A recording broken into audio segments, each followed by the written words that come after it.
One of the fun things about having a YouTube channel is hearing from people who watch the videos. And it's not always positive, but I expect that because I do talk about some pretty controversial topics, and we're not going to all agree on that stuff.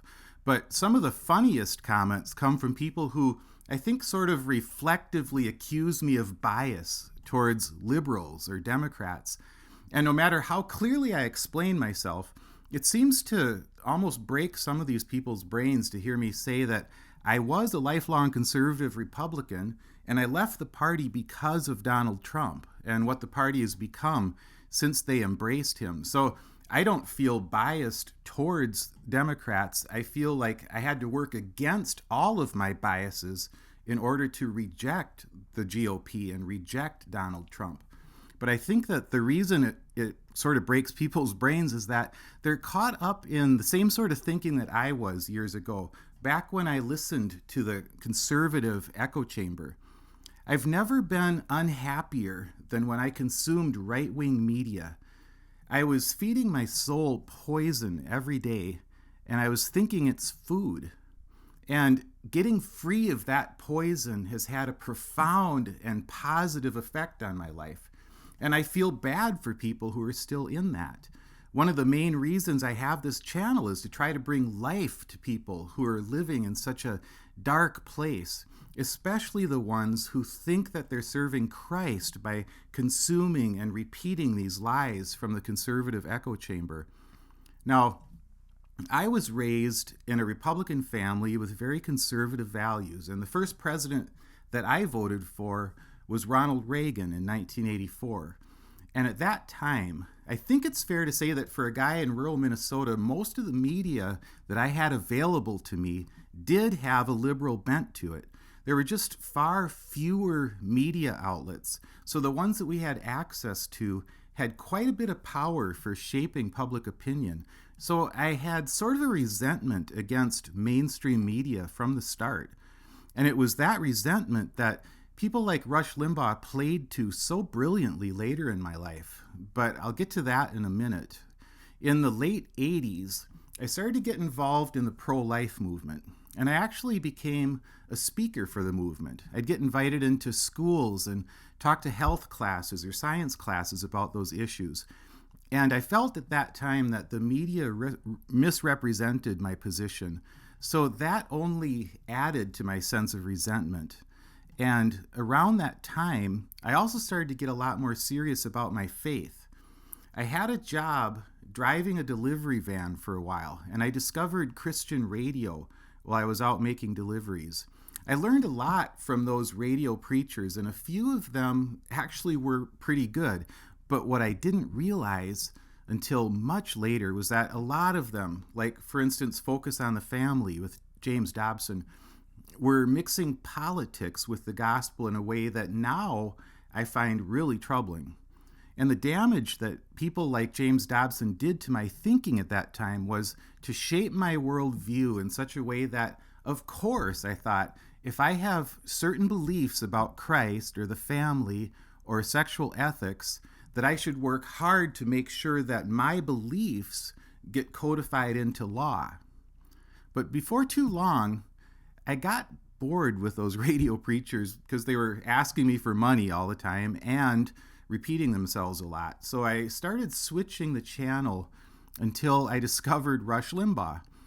And those right-wing Christians that I'd been listening to on the radio, it ended up they were sort of my gateway drug to Rush Limbaugh and Sean Hannity and the rest. Those radio Christians primed me to believe that my culture was under attack and that mobilizing politically was the only solution. So I had very few intellectual defenses to somebody like Rush Limbaugh. He was entertaining. He seemed to be making a lot of sense. And since I wasn't listening to anyone with an alternative view, I wasn't hearing the arguments against what he was saying. So I listened to him for years when I could, but before long, things actually took an even darker turn. It was during the first Clinton election. I discovered some early internet message boards. The one I spent most of my time on was called Free Republic. And these were some wingnuts. And I checked in on them today. and all these years later, they're still wingnuts. But I didn't realize that at first. What I loved about Free Republic at that time was that people would link to articles from all over the web, and they weren't all from mainstream sources. And so we'd comment to each other about the articles, and I think we felt like we were finding a way around the liberal media, finding sources that talked about things that the mainstream media wouldn't cover. And that was actually true. And the internet has been a godsend in that it's allowed for such a variety of voices. But a lot of it also was disinformation. And plenty of it, it turned out, was just downright crazy. And so after Clinton was elected, that forum got darker and darker, with all sorts of wild conspiracy theories and hateful attacks on the left. But I kept reading it, and as I did, my whole attitude toward the world got more jaded. I'll never forget when a friend of mine took me aside and told me that his uncle used to listen to the same people that I did and read the same websites that I read, but that his uncle finally had to cut himself off cold turkey because he'd become so miserable.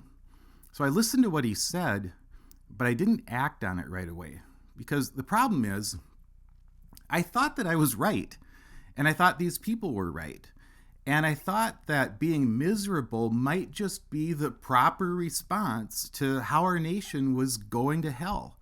So I was at that time firmly trapped into this right-wing echo chamber. So how did I get out? For me, everything started to change when I went into ministry. For the first couple years of seminary and part-time ministry, I still listened to some of that right-wing media, but I started enjoying it less and less.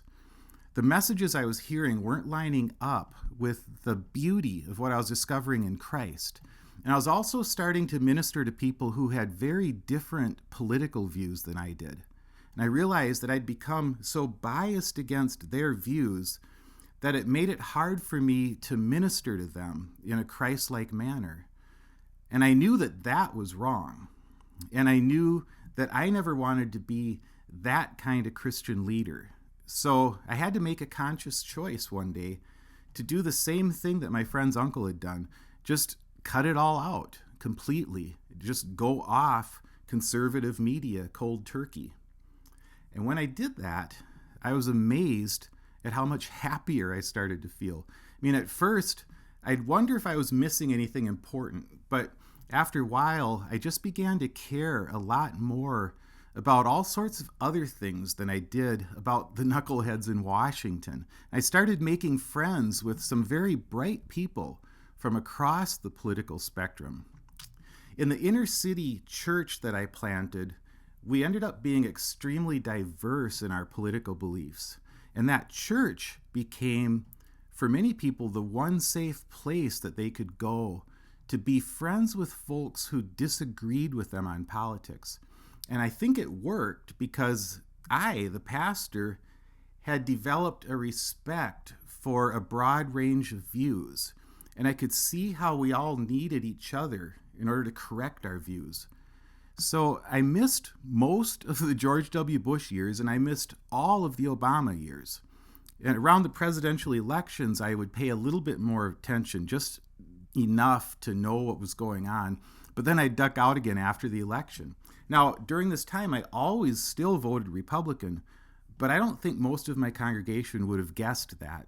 In 2012, I preached my only sermon series on politics ever, and it was a call for people to listen to one another, not to divide over political issues, and not to equate political power with the kingdom of God.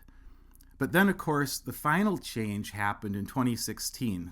That's the year that I retired from ministry, and I started paying attention to the news again. And I actually started by watching Fox News. But after having spent so much time away, I immediately saw how they were lying to me, both by the things that they distorted and the things that they simply left out. And I also saw through Donald Trump, of course, and I thought that most Christians would. But Fox News and a lot of evangelical leaders made sure to keep the evangelicals safely in the right-wing camp, despite Donald Trump. So I'd been away from the echo chamber long enough that I could see the insanity and the outright corruption in Christian leaders dragging the name of Christ through the mud on behalf of Trump. And I decided eventually that I had to oppose them. And in opposing Donald Trump and these power-obsessed Christian leaders who support him, I started to find better sources of information. So now I'm actually a consumer of the mainstream media. And I'm not embarrassed to say that. I don't take anything they say as gospel, but I understand where they're coming from, and I can use my discernment. I could never go back to the darkness that I experienced when I was listening to this toxic mix of right-wing politics and these power-hungry evangelical Christians. I mean, that's just a soul-crushing mix. So why am I sharing this? I'm sharing it to let you know that if you're spending very much time at all in the right-wing echo chamber, not only are you being lied to, but you're missing out on all kinds of joy that you could be experiencing.